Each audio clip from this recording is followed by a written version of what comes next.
Onde que tá aqui, ó?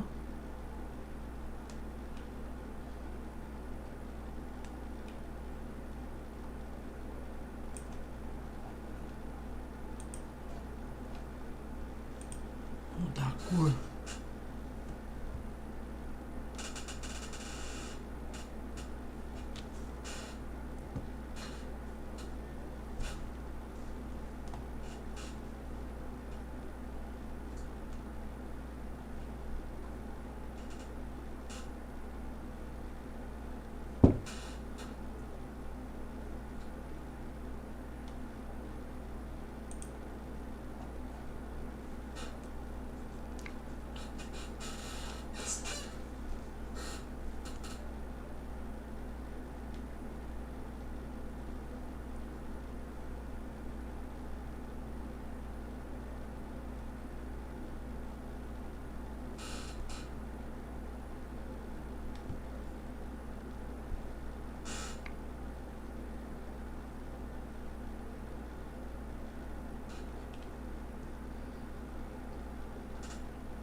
Mudar a cor.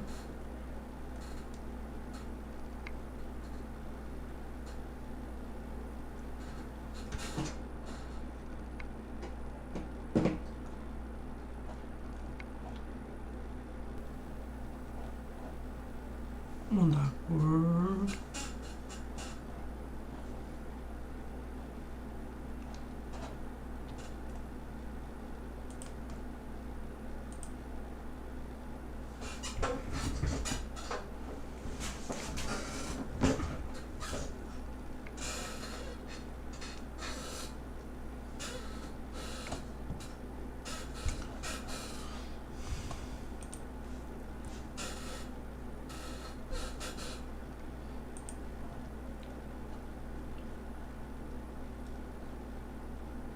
There will be somebody somewhere who'll pay $1 million to put a picture of.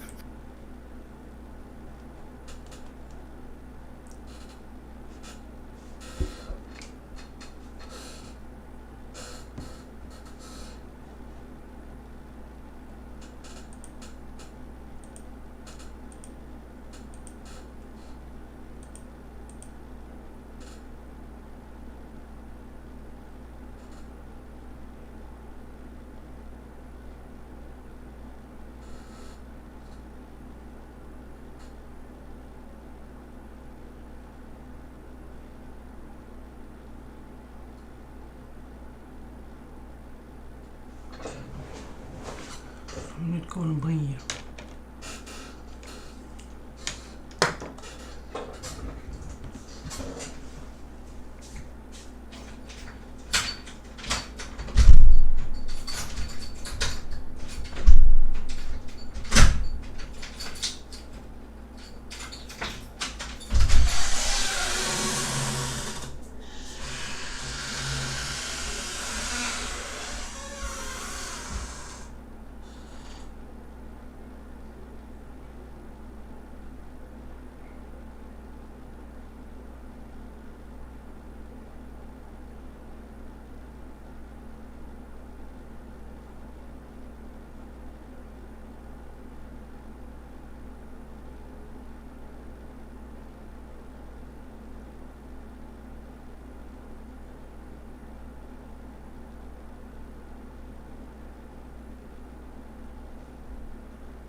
Vamos ver se dois. Dois.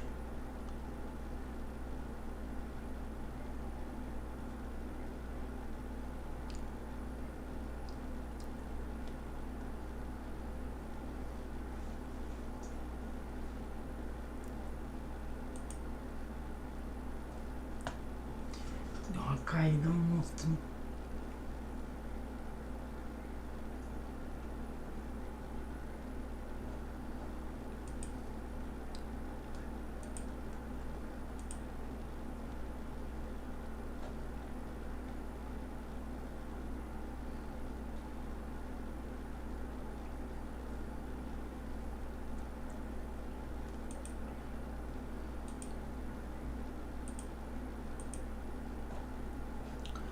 Põe o emoji.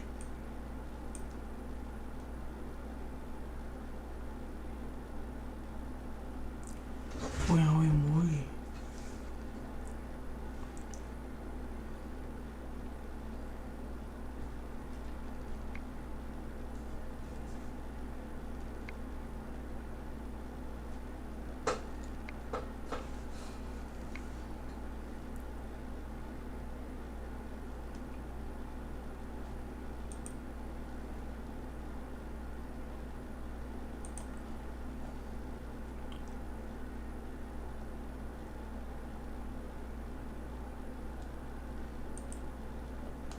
What does a digital asset mining operation look like?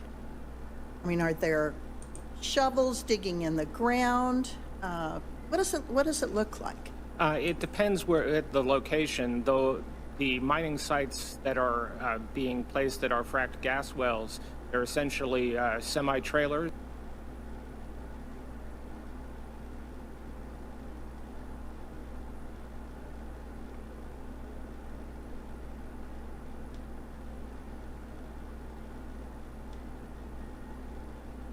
Well, thank you for coming. Happy to be in Madeira.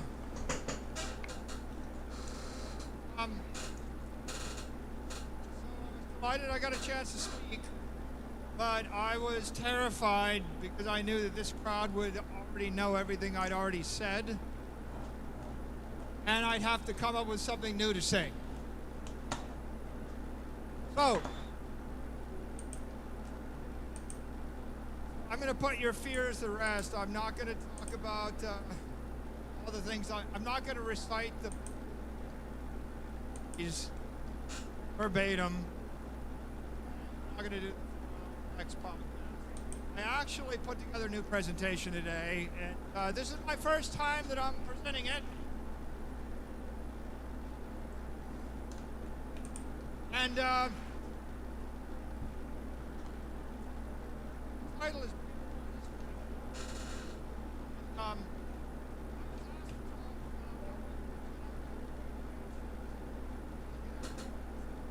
how to govern.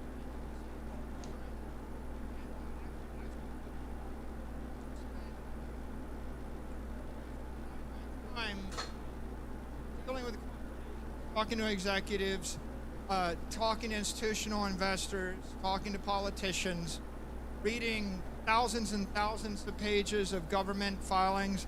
I'm the kind of guy that I will listen to every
Fraser, coming at you from crypto-friendly Dubai this week, where I'm attending the first ever Token 2049 Desert Outpost the journey through the cryptoverse. I'm your host, Corbin Fraser, coming at you from crypto-friendly Dubai this week, where I'm attending the first ever Token 2049 Desert Outpost edition. I can tell you the level of innovation in the crypto space seriously ramping up. More on that later. First, let's get started with some of these stories taking shape this week, kicking things off with news from Nigeria, where the Nigerian naira has made an unexpected comeback, rising 12% against the US dollar in recent weeks, making it the best performer in April. Goldman Sachs attributes this rally to strict policy measures, including targeting crypto exchanges, which were, of course, blamed for naira's depreciation. Economist Andrew Matheny suggests this probably can run further. We'd see an extension of the move to 1,000 and maybe even sub 1,000. But it looks like Nigeria's efforts to crack down on crypto are working, at least for now. In the longer term, Nigeria's policy will likely be influenced by how the Nigerian public reacts, how effective the country's crypto crackdown measures are, and how FX traders interpret all of the wild unfolding events from Nigeria. And we've got more stories on Nigeria, continuing with Nigerian news. A lot has thickened in the story of the arrested Binance executives who previously reported the detainment of Tigran Gambarian, who remains behind bars, but it seems that he is a counterpart, and this counterpart of his has actually escaped and is now on the lam in Kenya. Efforts are underway to extradite him back to Nigeria, where he faces money laundering charges. The situation is a continuing reminder of the precarious balance between crypto operations, regulatory environments. It goes to show that when you create and promote ways to undermine the fiat system, governments will chase you down to the ends of the earth. Cross borders, they'll find you. Make sure you keep your head down and use only self-custodial wallet solutions, you know? We'll try a Bitcoin.com wallet. Very easy to use self-custodial wallet. So, easy stuff to avoid if you just keep your own crypto. Don't trust the exchange. Not worth doing. You're gonna get caught up in drama like this. So, exciting news from our own backyard, actually. Bitcoin.com is doubling down on privacy. Last week, we told you about our integration to our decentralized exchange VerseDex, the wrapped version of Xano, which is a next-generation privacy token that threads the needle between full-on privacy. Of course, regulators, they don't like that, and regulatory compliance, which they tend to like. So it's hard to explain the tech exactly, but suffice it to say that Xano leverages zero-knowledge proofs and some other insane math crypto stuff that helps thread that needle. You can go visit xano.org to learn more about that. But anyways, this week, I'm excited to tell you about a huge expansion of our partnership with Xano. In short, we're bringing Xano to the Bitcoin.com wallet app, where nearly 50 million self-custodial wallets have so far been created. This is going to be a game changer for both Xano and Bitcoin.com users, helping to ensure that everyone's financial activities remain private, the way they should be. Utilizing, saving, spending your money without oversight isn't a luxury, it is a fundamental right. Now, bringing Xano to the Bitcoin.com wallet app is still in its early stages, but work is already underway, so we'll be keeping you guys up to date on all of that here on our YouTube channel or over at Bitcoin.com. So stay tuned for that. For now, though, you can get wrapped Xano on the VerseDex, and there is some juicy farming rewards up for grabs for the next couple of months here. At the time of recording, it looks like the pool is offering over 300% APY. So if you have some liquidity laying around, put it to work on the VerseDex, support this important tech, and earn some yield for your trouble. Moving on to macro news, we have a story that highlights the direction of the global economy. Goldman Sachs has raised its gold price forecast to $2,700 per ounce, driven by a surge in demand not tied to the usual economic indicators. This unusual trend in gold's rise, including increased interest from Chinese and U.S. investors, signals a shift in how traditional assets are being viewed. In global markets across the world, everyone's just keeping a really close eye on gold these days. So just as we see decentralization reshaping finance, that gold is also finding new support. And to me, this is another sign that the tides are shifting. New narratives are forming, and for me at least, it's easy to see how.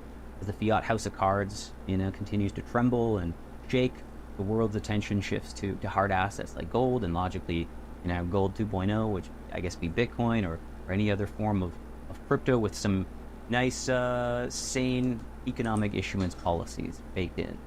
So next up, we are going to be talking a little bit about Bitcoin.com's new big announcement. Bitcoin.com announces launch of Verse Voyager's NFT with exclusive airdrop, public sale to start April 24th. I'm excited to announce that we just launched these bad boys, starting with an airdrop for nearly 10% of the total supply to our earliest supporters.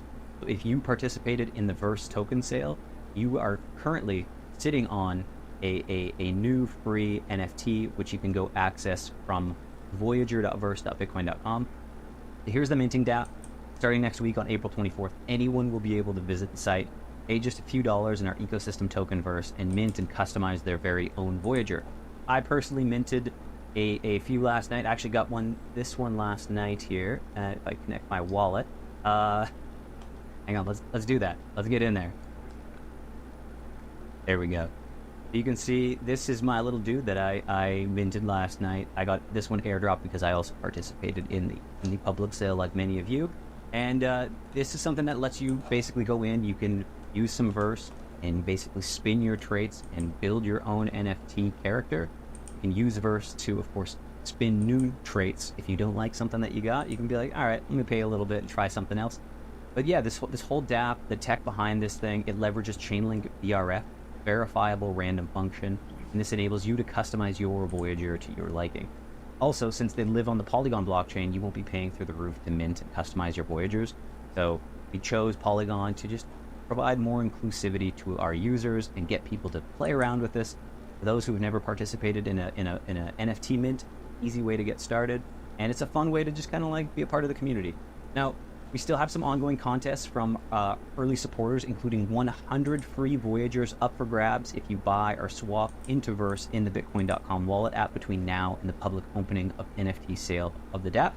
So get yourself some Verse on Polygon, bookmark this page, follow us on Telegram so you don't miss the go live announcement, and pick up some Verse Voyagers while they last. Again, there is a limit of 10,000, about 2,000 roughly are reserved for people that participated in the token sales, and so there's about 8,000 ready for the public to join in on and mint, and it'll be fun. Go visit verse.bitcoin.com and keep a close eye on that. Moving on to some regulatory news, Coinbase is contesting the SEC's broad interpretation of investment contracts and crypto transactions. Question of when a crypto transaction might be an investment contract warrants interlocutory appeal, says Coinbase's chief legal officer Paul Grewal. This case could have far-reaching implications for the crypto industry, potentially defining the landscape of crypto regulations in the U.S. and beyond. We'll be on top of this one for you, so stay tuned. Also, just want to give you a quick, actually we should give a quick shout out here to our friend Jamie Redmond. Jamie's been with Bitcoin.com since the early days, steadfastly reporting Bitcoin and crypto news from his bunker somewhere in the continental US. So he's seen it all, the OG, been around. I think he's like employee number 1 or number 2 at Bitcoin.com, and he continues to bring us the news that matters day after day, article after article. And this Coinbase story is a perfect example. SEC lawsuits, they're complex stories. Not always the most exciting and riveting stories, but Jamie manages to drill down to the essence of the story and bring into the world, this easy to consume piece of article in 500 words or less. We want to just big shout out to our very own Jamie, all of his hard work and service throughout the years. So thank you, Jamie. Keep up the great work. And we are jumping into the next story here. Bit of a bullish one on the Tether front. So this is the last story of this week, which is that Tether is gearing up to launch a multi-chain tokenization platform. And the platform aims to tokenize everything from bonds to coffee shop reward points. They're backing up for a minute, remember that Tether is a company behind the biggest stablecoin, the crypto dollar, it's USDT. It's the original tokenized real world asset, and they were very early in the space. They started this on Bitcoin as part of Counterparty and expanded onto more chains, and it's now like the largest stablecoin in the world. Probably has the most utility on Earth. In terms of crypto assets. And now many of you have probably noticed that the real world asset narrative is heating up these days, with BlackRock's Larry Fink repeatedly in the news talking about the moves that BlackRock is making to tokenize things like stocks and bonds. So this is a bit concerning to a lot of people, including me, who are, maybe a little suspicious when we see TradFi insiders like BlackRock making these crypto moves.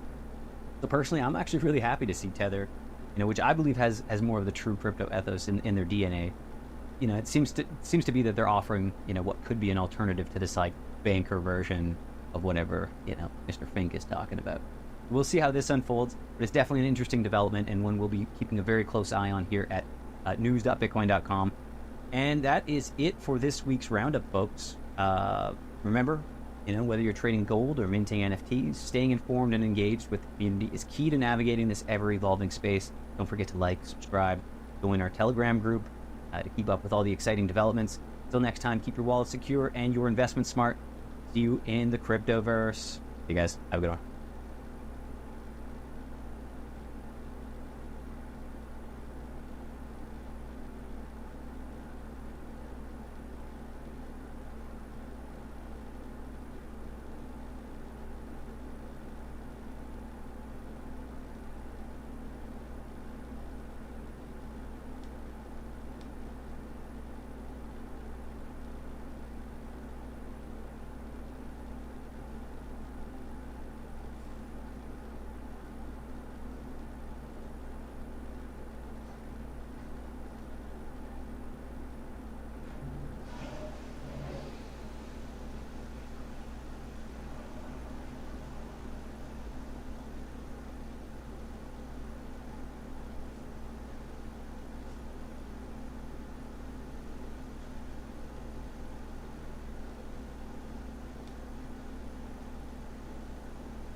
Vamos ver as melhor parte aqui, ó.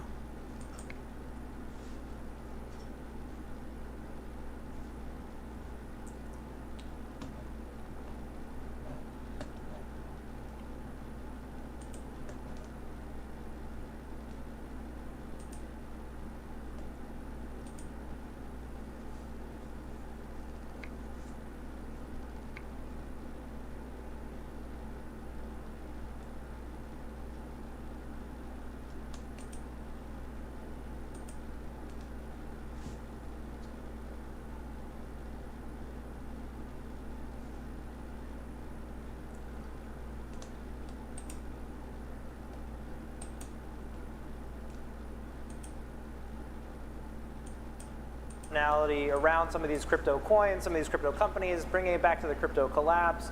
Do you think that people see it? Oh, that was a. Is that a reorg? What's that? All right, there you go. Okay.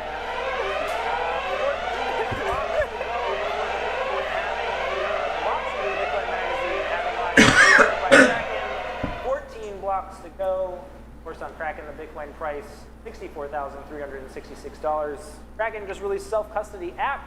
Go check that out at home. We're going to have to throw it back to the studio. Talk about our 14th moment and the big reveal coming up. Stay with us. Greg knows he's a fraud.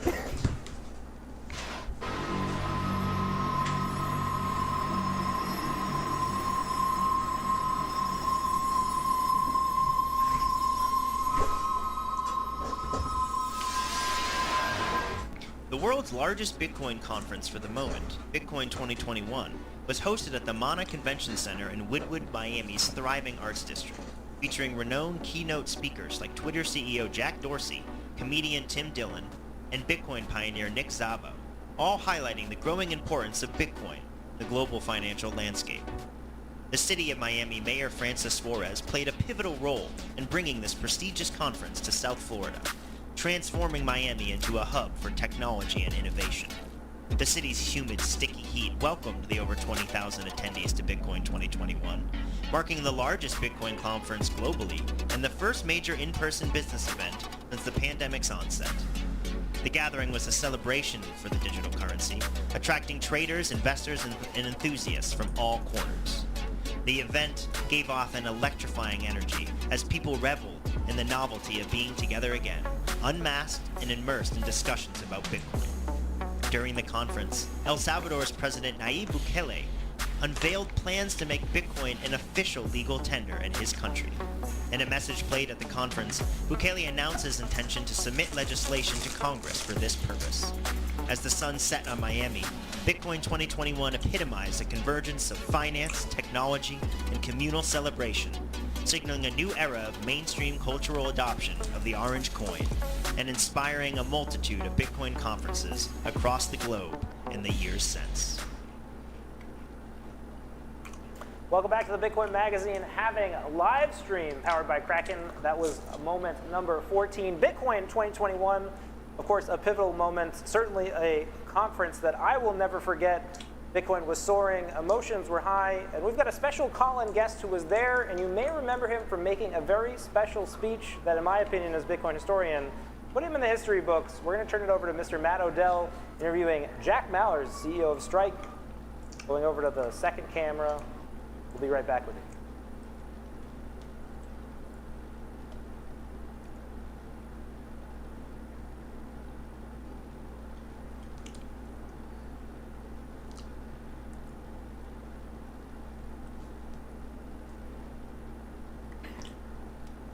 Someone talking to me?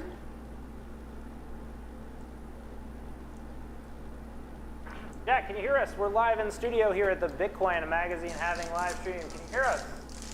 I can hear you, my friend. What's going on, Pete? Awesome. Well, you were supposed to be having a chat with Mr. Matt Odell right now. Matt, can you give us a little mic? Give us a... Hey, Jack. How's it going? What's up, buddy? It's going well. How you doing? We're doing great over here. We're talking about Bitcoin 2021. We're talking about the Funky Conference, and now you can see me. Look That's at you. what I was You gonna look do. sharp. Thank you, sir. Thank you, sir. You're a brother. We're talking about the Bitcoin 2021 event back in 2021. Absolutely ridiculous in Miami. You were on stage. You announced legal tender in El Salvador. What is that moment to you? Oh man, I was crying.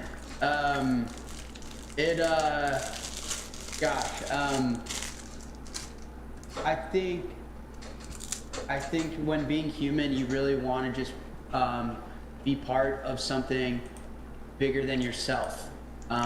You want to connect to not only others, but the future of the species, the universe as a whole, right? I think we all have limited time on the planet, and all of us really want to join the world, connect with others, and then leave it better than we left it. And Bitcoin, I think, is a really unique way to achieve that. Starting a family is also something that allows you to persist your time on this planet longer than you physically can. And so in that moment, I really felt as connected to humanity as probably I've ever felt. I mean, I remember sitting before I went on stage and thinking about Satoshi creating this project, all the work that had gone up to that moment, but then even before that, what humanity had been through. I mean, I think the current fiat world we're living in is a reaction and a fallout to World War II, and just how interconnected I felt to everyone on the planet and trying to push the best money forward. And I played a very small role, but nonetheless, that's where all the emotion came from. Is, I mean, a nation state saying that we're going to remove our role in money and separate money and state. It just felt like such a moment that's going to live far longer than I ever could dream. And I don't know, it was just the coolest thing I'll probably ever be a part of. Jack, yeah, I know, it's pretty crazy. It feels like that was over a decade ago. Yeah. Meanwhile, it was a little over 3 years. We only have you for a short period of time here because I assume the miners are about to mine their next block. They've just been running them right through. This last epoch has been an absolutely crazy epoch for Bitcoin. You've built Strike throughout this epoch. You're building Strike through, tens of 20 epochs going forward, insane amount of time. How do you think about Bitcoin in the past, Bitcoin going forward? Where do you currently stand? That's a good question. I mean, I think the biggest meme, the biggest story and arc going into the next epoch is the deficits, is the global debt to GDP. I think this is the first time in the history of modern day financial markets where the global bond market's being challenged significantly. And that's the holy mother of all of them, right? The reason that none of us actually have our bank deposits is because the banks hold bonds and the bonds are underwater. So they're gonna have to save those. So high interest rates are inflationary, low interest rates are inflationary, the fiat system is utterly and completely fucked. And so I'm just happy to be licensed and able to help and build products for Bitcoiners. So I think that's the narrative going into this cycle, is it's mission abort fiat. Even if you're on fucking Wall Street, they can't even fake it anymore. They know how rigged the game is because they rigged the game and now they want Bitcoin. So I'm just happy that we can serve global products to the biggest markets in the world and help people get into a better monetary system. So one of the massive things about this epoch is that we've had all the ETFs launch. When you think about Strike, if someone has a Charles Schwab account and they can just easily buy the BlackRock ETF, why should they consider Strike over BlackRock? Well, I mean, physical Bitcoin, I'd rather own MicroStrategy than fucking an ETF. I mean, whatever floats your boat. If you own an ETF, though, you're playing fiat games, which is fine, and there are reasons to do that. But, why don't I own my house through Larry Fink? Hey, Daddy Fink, can I get the keys to my front door? Get the fuck out of here. I'd rather own the physical asset. I think, in all seriousness, the point is to exit what is clearly a broken financial system and enter one that isn't. And so when you buy an ETF, you're not exiting the existing financial system. You are buying a financial asset in the fiat world that is representative of something outside of it. So, with that, I'm out. Thanks for joining us, Jack. You, Rizzo. Top button. One more button for me. There you have it. 13 blocks to go before the fourth Bitcoin halving. Thanks for joining us, Mr. Jack Mallers. Go check out Strike. We're going to send it back to the studio for moment number 13, the reveal. Stay with us. We've still got 12 moments to go, counting it down to the number one moment of the last Bitcoin epoch. It's the Bitcoin Magazine having a live stream powered by Kraken.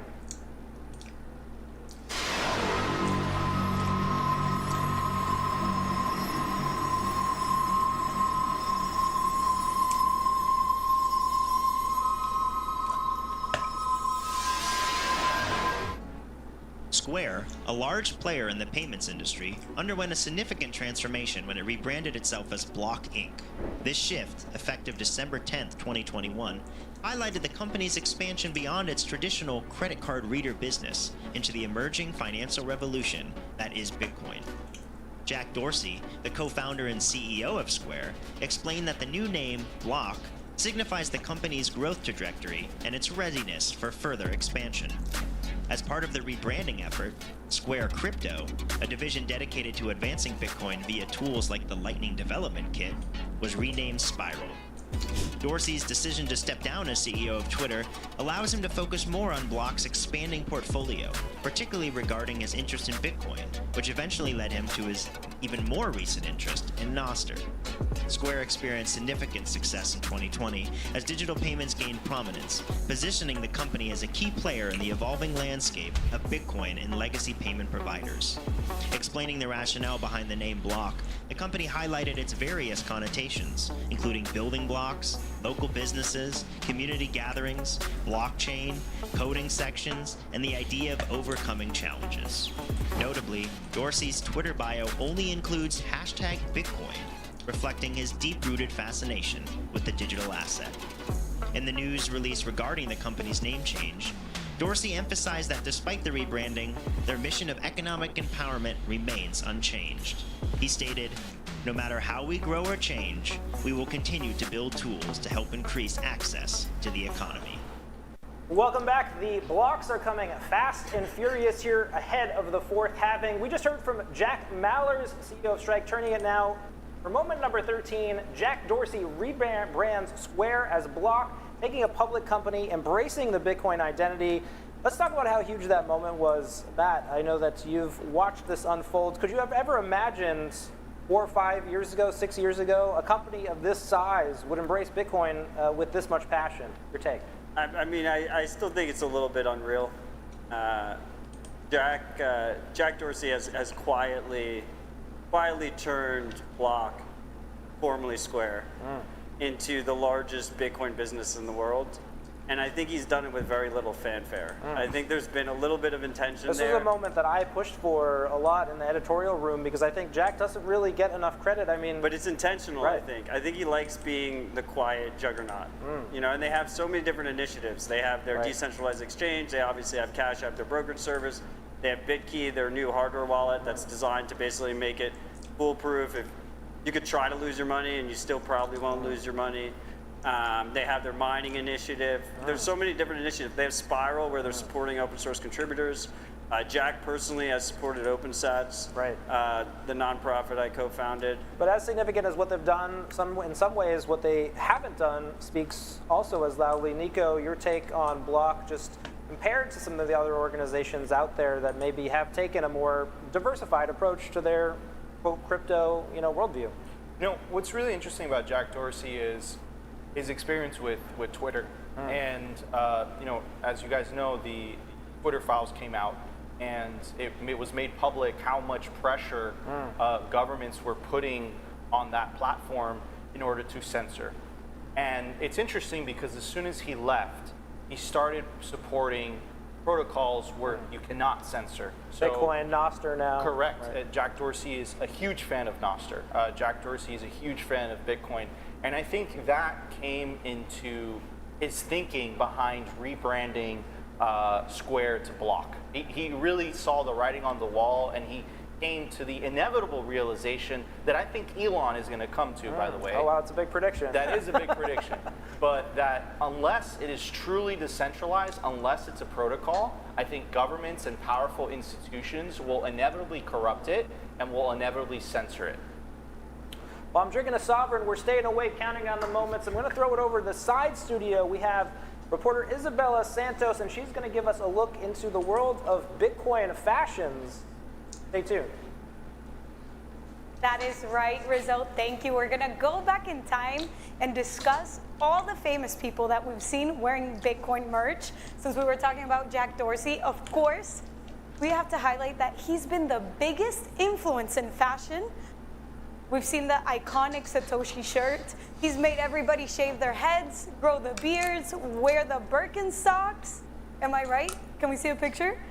This was from the Super Bowl in 2024, and I think it was Nico that tweeted that he represented the bull market in the Super Bowl 2024, because in the Super Bowl 2023, we could have seen him with the shaved head. He wasn't wearing the gold chain. We were in a bear market. Let's see the other fashion icon repping Bitcoin, Peter Schiff. Come on, is this image real or is it fake? I don't know, guys. I think he low-key likes Bitcoin. Who else do we have? Oh my goodness, this iconic moment, Kanye West. You know why it was so iconic?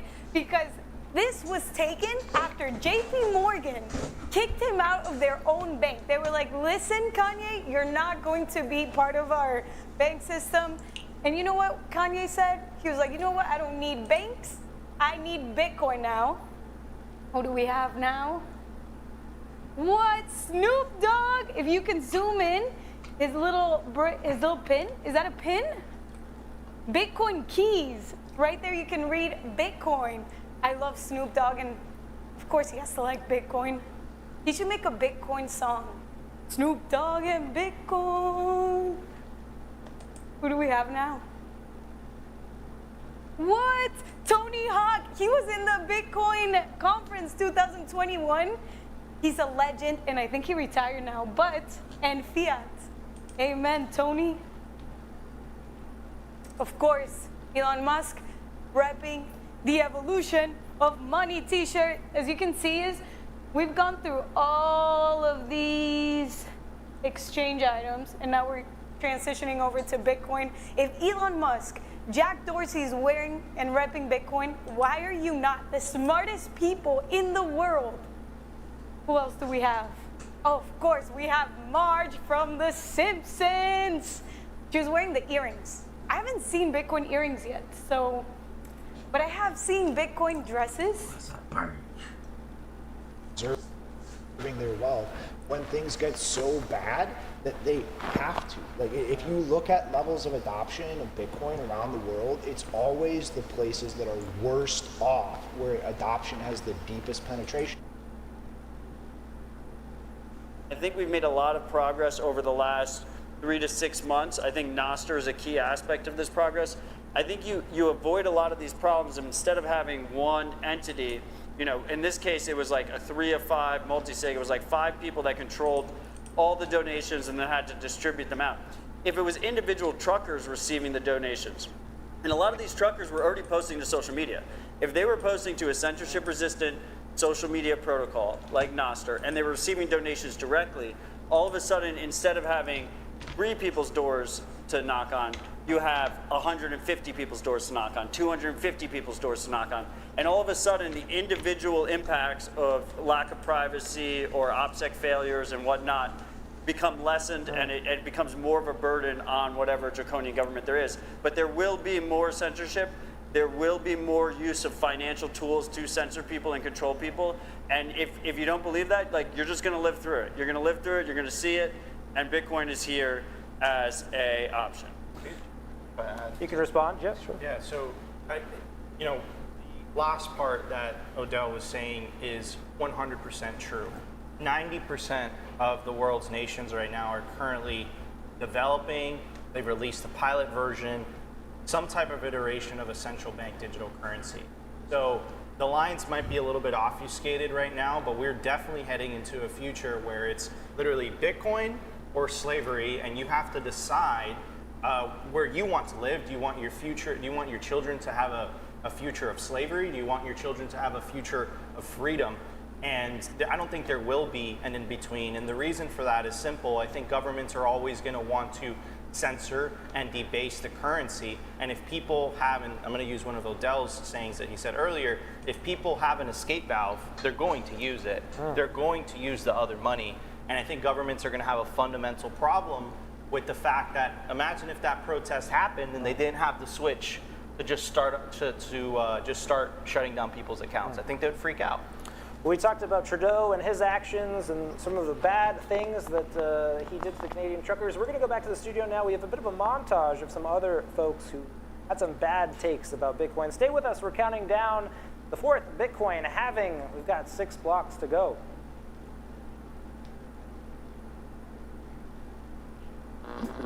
Bitcoin has no unique value at all. It doesn't produce anything. You can stare at it all day and no little Bitcoins come out or anything like that. It's a delusion, basically. Not a store of value. It's not a medium of exchange. Bitcoin is a pure Ponzi. It's a pyramid. If I was the government, I'd close it down. The asset itself is creating nothing. It's not backed up by anything.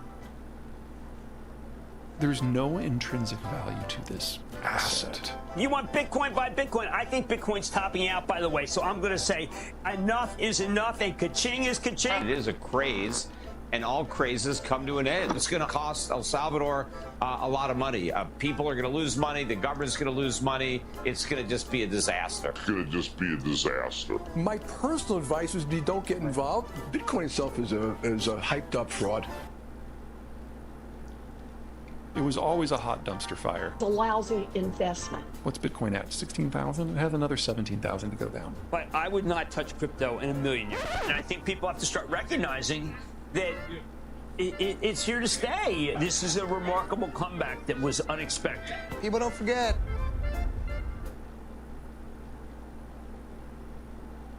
You just heard some of the worst takes of the last epoch from folks like Jim Cramer, Jamie Dimon on Wall Street. We're counting down the moments that define the last epoch. We're still to come. Special interview with Dave Portnoy, CEO of Barstool Sports. We'll also hear from Dave Ripley, CEO of Kraken, of course, sponsoring the stream. Want to turn it over to the floor. We were talking about the Canadian truckers. Obviously, this moment, a huge one. Lots to go in.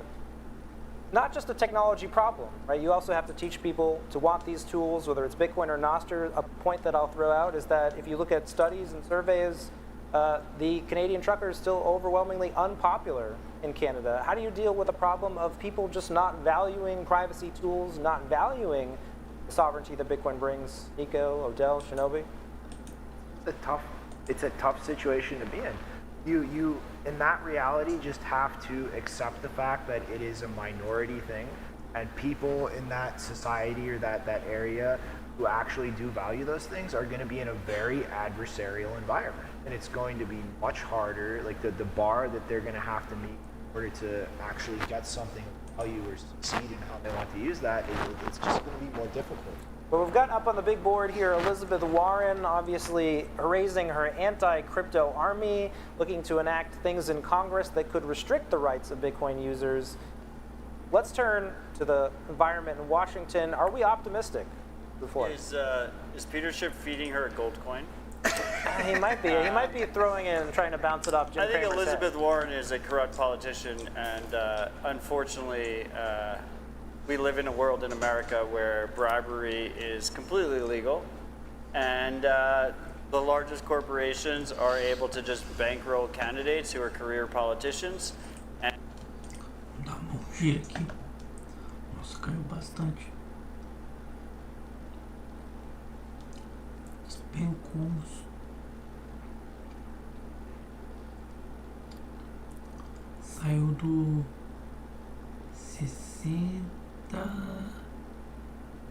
66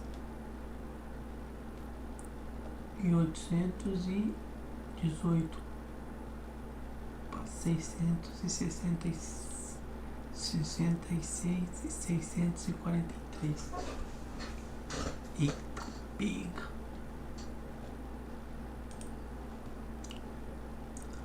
Tá cotado aqui na CoinMarketCap 341, na Coin 360.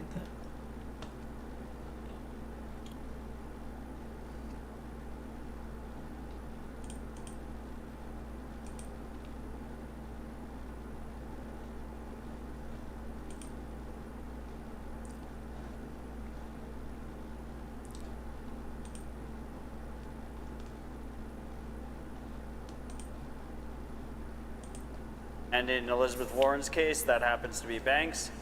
And the huge irony of the whole thing is she pretends she's like the anti-bank freedom candidate. And people should just stop being dumbasses. Like that is the reality of the situation. And politicians will not save us. We have to save ourselves. And that's where Freedom Tech comes in. Free and open source software is not in control by any single individual. It outlives all of us. We could die. It's viral in nature. Someone else can pick it up. Anyone can run it. Anyone can self-host it. That's true freedom. That's true actionable change. That's how we push the ball forward. You don't push the ball forward by, voting for your favorite candidate. Well, a lot at stake in the 2024 election. Maybe you're not confident that things will change, but obviously Bitcoiners looking to get active and involved. If there is a continuation of the current administration, a continuation of the current policies, is there a concern about what might happen? Nico, Shinobi? I mean, politicians in DC are going to do one of two things. They're either going to outright attack and try to stifle or potentially even outlaw everything in this ecosystem, or they're going to try to regulate it and pervert it in a way to neuter the benefits that it can have for your everyday American citizen, but just twist it to benefit their agenda, their economic policy. And ultimately, at the end of the day, I think it's just things are going to have to get worse. Like, people learn and start caring about things like freedom, things like preserving their wealth, when things get so bad that they have to. Like, if you look at levels of adoption of Bitcoin around the world, it's always the places that are worst off, where adoption has the deepest penetration, where the monetary policy is the most out of control, where capital controls are the most draconian. That is where Bitcoin is really thriving and clicking with people. And I think the harsh reality is that most people aren't going to care or be interested in Bitcoin except for just the number go up until things really get bad enough for them that they have no choice other than to care about it. Well, first they laugh at you, then they fight you. It seems like in many ways the next epoch may bring a higher level of stakes. Are there concerns that we haven't addressed that you're looking forward to? I mean, it could be a continuation of the current regime. It could be a worsening of the current regime. What does that worsening look like, Nico? I think that politicians, governments get a tremendous amount of power by being able to have the privilege of being able to create money for free that everyone else has to work for. I think they're going to fight tooth and nail in order to retain that power. That's how the U.S. government is able to deficit spend $1 trillion a year. That's how they're able to fund the endless wars. That's how people like Elizabeth Warren, who's right behind us, that's how they end up with these crazy net worths off a government salary. So I think no one's better than their incentives, and I think that they're really going to fight to protect that. I don't think we're there yet in history. I think we're getting into the first innings of that. But I really believe the internet did two things. It disintermediated information, and it's now disintermediating money. We're seeing how hard they're fighting back the disintermediation of information. Tucker did an incredible interview with Mike Benz, and they were talking about how the national security apparatus was freaking out because people were able to have peer-to-peer communications on a mass scale, and it makes it very difficult for governments to control communications the way that they used to. Now, the disintermediation of money is just beginning, and the way that things are currently run, it's on the line, right? Like, that is their source of funding. That's how they, print. That's how they are able to pay for these things that they can't afford via direct taxation. They're able to print the difference. So I really believe that we're going to come into this inflection point the next 5 to 10 years. But to add to Odell and what Shinobi are saying, look, use freedom tools, take self-custody of your Bitcoin. If enough people take self-custody, we win, and there's nothing they can do about it. I think there's an important piece to add there, which is at its core, humans have one key move of change that they can do, which is actually physically moving their jurisdiction, and it's jurisdictional arbitrage.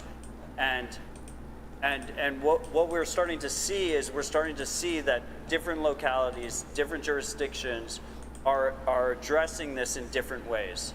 And they're addressing this increased freedom of individuals. They can either adopt that, they can embrace that, or they can move against it. And in America specifically, we have very good freedom of movement. You can move between states. We have very good states' rights. We're seeing states like Texas, we're seeing states like Tennessee, we're seeing states like Florida, Wyoming, starting to move towards individual freedoms. And the reason they are doing that is because of the incentives that Nico is talking about, is because they see an advantage for their localities. And it goes back to our conversation about El Salvador, which is this idea that it starts at the grassroots level. So I would say to people that are listening right now, there are things you can do where you're currently living, yes. But also, you should start thinking, you should honestly start thinking, like, how are things playing out in the next decade? How are things playing out in the next 2 decades? Did you just have kids? Do you have grandkids on the way? Maybe I should be in a different jurisdiction. Maybe I should move towards somewhere that is actually realizing where we're going and has at least some of my best interests at heart. And I think that is the single biggest thing we have going for us in terms of regulatory burden and regulatory attack surface, is this idea that certain jurisdictions realize that they have an opportunity to buck the trend and not go fully totalitarian. Well, it seems miners out there are getting tired. We're getting tired. We'll be here for a lot longer, it seems, to count down the top moments of the epoch. I want to give a counterpoint to maybe what Nico and Matt Odell were saying here, that there is a lot of excitement for dollarization within the Bitcoin community. We're seeing technical initiatives to put US dollars on things like Lightning. There are nations such as Lebanon where people are buying US dollar stablecoins instead of Bitcoin and saving in those. So I guess how do you square this idea that the Bitcoin